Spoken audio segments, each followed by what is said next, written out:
All right. I know I play entirely too much sometimes. I know.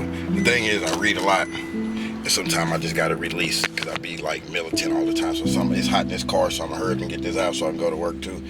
All right, so let's get serious for a second. All right, let's get serious for a second. I hope y'all watch this because I am burning up in this car just to get y'all this info. All right, so let me get serious for a second. I'm gonna give a few episodes of this. I'm gonna take you the long way, and I advise you to get a notepad and kind of like write this down and keep up with it. I'm gonna do episode for episode. I'm gonna take you the long way, but I'm finna give you some real life game, some durable riches game. You understand what I'm saying? So, and when I'm finished, when I take you, it's gonna be a few episodes. But when I get all the way there, you're gonna be like, oh, okay, I see where this dude is coming from. And I think it'll change the way a lot of people think.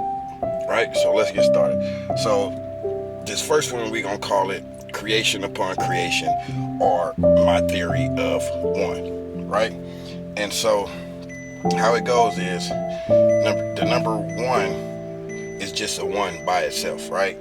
So you have, let's use addition, you got one and one. They mean nothing by itself, right? It's not until you add the addition sign in the middle, right? 1 plus 1 equals 2. Now my theory of one is that 1 plus 1 equals 2. There's still only one 2 in all the numerology. It's only one number 2, right? You got 12, then you got your 20s, and you got 32, 42, 50, but there's only one number 2. So 1 plus 1. So one item plus another item created a whole different item. All right, you got it. One item, creation upon creation. One item plus another item creates a whole new item, right?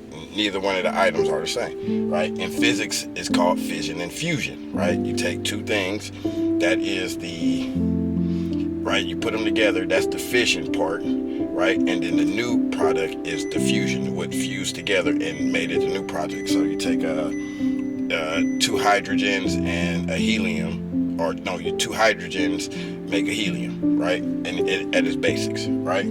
So theory, so one and one. So the one by itself means nothing, but once you add it, put them together, it creates something new. Now this is going to play a big part in the threes or the tries when we get to the Bible part, talking about the Alpha Omega God of energy. That's the ultimate energy.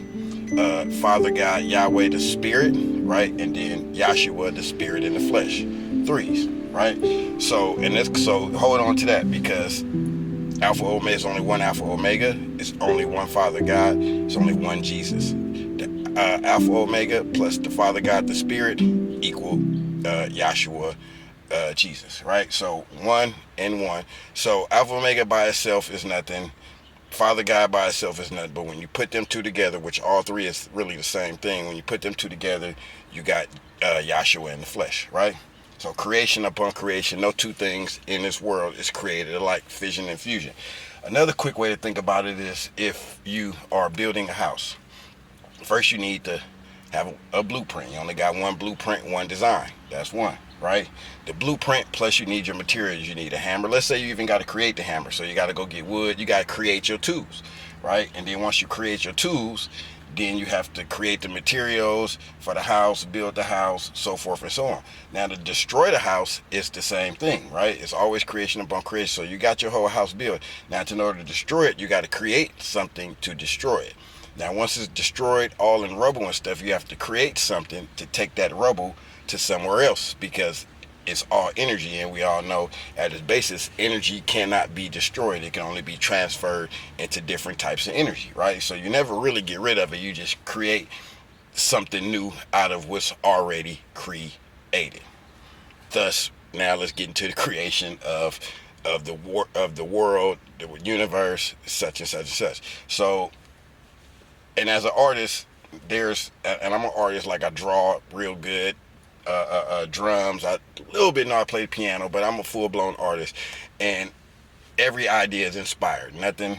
So creation upon creation. No two things are alike. All right, write that down. The next theory I'm gonna get into is, my theory is called the U theory, right? The U theory. You want to know what that means? Go to episode or part number 2, and we'll get to the U theory. Creation upon creation. 1 and one is nothing until you add them together. It makes two, and there's still only one two. So creation by creation. Oh, and my theory of one is what I call it. It's only one of everything. Even identical twins down to the atom are not even all the way identical. One of them eyebrow might be up lower than the other one, or whatever it may be. No two things are created. Matter of fact, even though they're twins, they're two separate eggs. You understand what I'm saying? So that's it. That's part one. Hope you understood. Any questions, please go ahead and ask. I'll try my best to explain it. Any dumb questions, I'm going to just say don't poke the bear. You're going to get a dumb answer depending on what mood I'm in. Alright, so I'm out. That's episode one. It's hot in this car. It's like 100 something in Sacramento. It's hot. Alright, I'm out. Doable riches. What's your accountability? Peace.